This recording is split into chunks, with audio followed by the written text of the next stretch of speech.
Hi, I'm Larissa D, and you're watching Tech Talk for Hammond. Hi, I'm Larissa D here from Tech Talk from Hammond, here with Kevin Browne, the host, the creator of DemoCamp 9 and Software Hamilton. So how do you feel about the end of this demo camp? I'm happy. I think it went great. I think people seem to enjoy themselves. There's a lot of interactivity. The keynote went over very well. Some cool demos like Hard Circle, so very happy. Really have amazing community partners that give us the funds necessary to pull these things off. Innovation Factory, they're one of our sponsors. They're awesome. They help all the local startups trying to grow and succeed. Hamilton Economic Development, that's our other sponsor. Central Point of Contact for Business Assistants, access to a professional program where you can meet a banker, accountant, marketing, insurance, lawyer, all these kind of people. They've also got this Small Business Enterprise Center that has lots of great classes. You can check that out at investhamilton.ca. Another sponsor, Hamilton Chamber of Commerce. And so the Chamber of Commerce, they represent and promote business in Hamilton. They do a lot of great events too. They've also got these Monday morning marketing meetings. They've got coffee with the CEO, so check out their events. And our last sponsor, SR&ED, what they do is shred tax credits, they're called. They let you get about 72% of your money for R&D back from the government.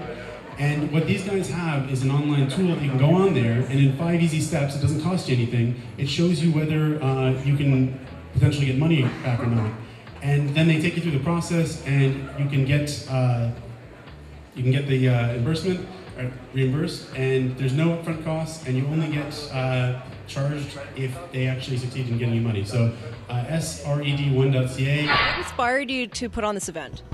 The reason why I started doing these is that I've been a McMaster student for like the last, decade. And every year my friends would leave McMaster because we didn't have a strong enough tech sector here to hire them. They would always leave to, if we're lucky, Toronto or Waterloo, more likely New York or Silicon Valley or something like that. And so I started these kind of events to build a stronger tech community. So that the tech companies that are in the area can come to a venue like this at McMaster, meet the students, hire them, take them on, and use those great brains to grow their companies. Have you seen a change since you first started this? Have you seen a growth?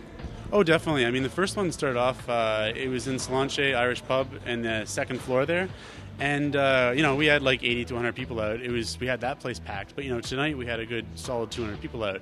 And then they have grown steadily, one after the other. So, and the demos have grown in quality too. So I'm happy with the growth. So in regards to all the other demo camps, how does this one compare? I've asked you this once, I've asked you this again, and I know that this is kind of a hard question for you, but how does it rank for you? Yeah, they're all a little different. I mean, this one we had a nice mix of everything. What I really liked at this one is that we had two students. We had Gavin and Sean, Gavin Schultz, Sean Janis. Gavin developed this thing called Next Bus that shows when the next bus is coming in a very convenient manner. And Sean developed this app that lets you discover music, like dubstep and electronic music like that.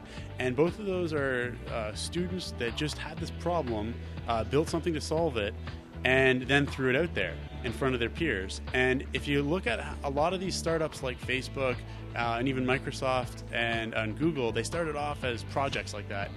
Just things that people found a problem, they started working on it, and they started building. And the more we see students doing stuff like that in Hamilton, and other people, not just students, but the more we see people doing that in Hamilton, the greater of a chance we have of developing a startup culture and producing bigger companies. Do you consider yourself an entrepreneur?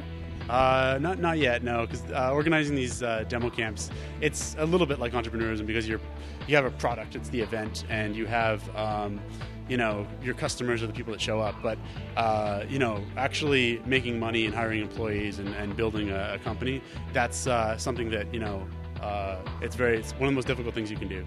Would you consider making your own startup? That's the plan, yes, and it's been off delayed.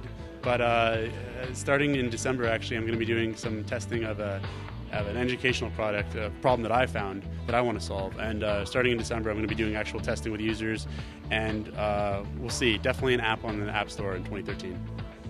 Looking forward to that. So any insight that you can give us for the future demo camps? We'll keep doing them. We'll keep moving around from place to place to kind of make sure we hit everybody, because it's a little bit difficult for some people to make it on a McMaster campus, but the McMaster students are more inclined to stay on McMaster campus, so we kind of have to move it around to make sure that we are inclusive to the whole community. But other than expecting you to keep moving around, and we'll keep having great keynotes, and we'll keep having great demos, and it'll just keep going. any last words to inspire anybody who wants to come forth into Demo Camp?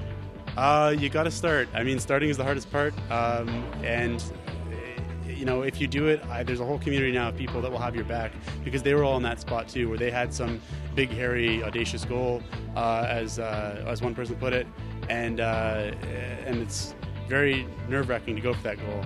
But everyone was in that spot once, and if you go for it, there's a whole community of people that will support you and have your back. Thank you very much. Hi, fans of Tech Talk for Hamilton. Do not forget to subscribe to us on YouTube, follow us on Twitter, and like us on Facebook.